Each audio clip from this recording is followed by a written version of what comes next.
তোমরা চাচ্ছ যে তোমরা যে যে কারণে বাইকগুলোকে বাইক রেসিং খেলো,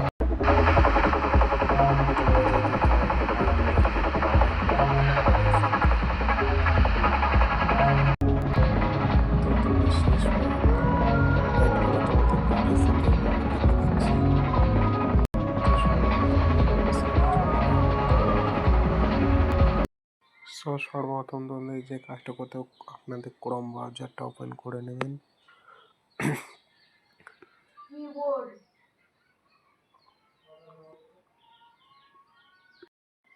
ওপেন করার পর এখানটায় লিখতে হবে ট্যাপ ট্যাপ অ্যাপস বলে।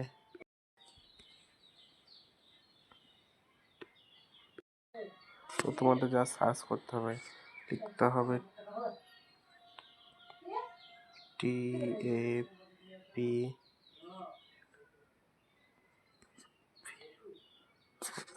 সার্চ করে দিতে হবে। সার্চ করার পর এই যে একটা অপশান আসছে, এই লোগোটা দেখে আপনাদের এটা ডাউনলোড করতে হবে। তো আমি যে আগে থেকে ডাউনলোড করতে হয়েছে, তো তোমরা গিয়ে সবাই ডাউনলোড করার পর পার্ট 2টা আপনারা কমেন্ট করবে এবং কমেন্টে দেখে তো কীভাবে আর গেমটা ডাউনলোড করতে হবে।